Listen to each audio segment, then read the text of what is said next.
Welcome back. I'm Lynda Kinkade. U.S. stocks finished Wednesday's session in the green after the Fed released its latest policy statement. All the major averages posted solid gains as the Fed stayed the course and kept interest rates unchanged. Tech, the big winner, up by almost 1.5%. Markets relieved that most Fed officials still see 2 rate cuts coming later this year. Central bankers also warning that economic uncertainties have risen since President Trump took office.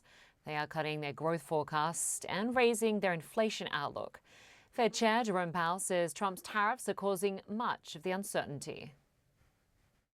Growth looks like it's maybe moderating a bit, consumer spending moderating a bit, but still at a solid pace. Unemployment's 4.1%. Job creation most recently has been at a healthy level.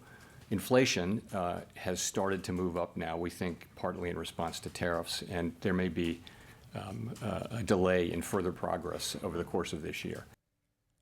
Well, Powell also saying the risk of a U.S. recession has moved up, but it's still low. Well, for more on the Fed's decision, I'm joined by Paul LaMonica. He's a senior markets analyst, writer for Barron's. Good to see you, Paul. Thank you, Lynda. So Trump's aggressive trade wars mean that inflation could tick up, growth could slow. Certainly, the outlook looks worse than just a few months ago.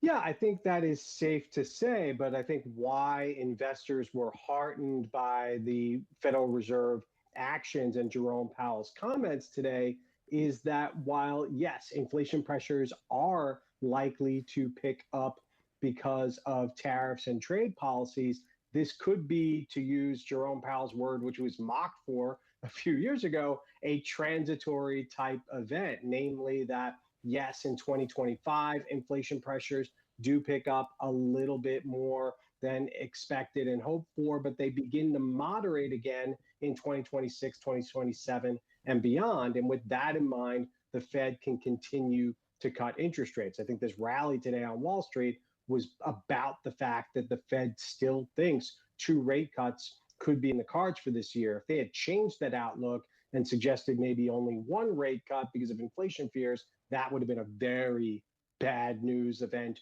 I think, for the markets, and we wouldn't have seen this rally today. Yeah, exactly. Consumer sentiment, of course, Paul, is down 11% this month, according to a University of Michigan study. What else did Jerome Powell say about the data that he's looking at? Yeah, Powell acknowledged that sentiment has weakened. I think that what the Fed is going to do with this kind of wait and see attitude is really analyze what consumers are doing, not just what they're saying. The most recent retail sales figures were not as bad as feared. So I think that gives the Fed some hope that the consumer is hanging in there. But yes, the decline in sentiment, I think, is directly due to all the talk about tariffs and the possibility of prices going up as a result of that. But consumers do tend to be pretty emotional, like investors. They often say one thing and then do another, and it may not take much to change sentiment. And the chairman did mention the R word, recession, but he doesn't seem too concerned at this point in time, right?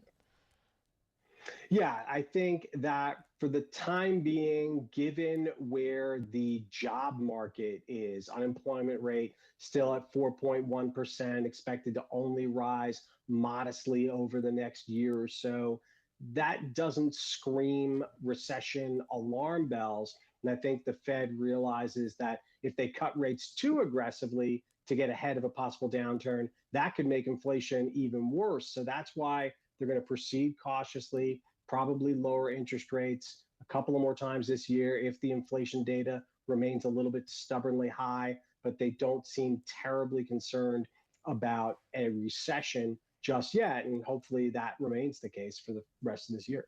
Yeah, certainly still a lot of uncertainty. We'll see if Trump's next round of tariffs are going to affect next month. Paul LaMonica, senior markets analyst for Barron's. Good to have you with us. Thanks. Thanks, Lynda.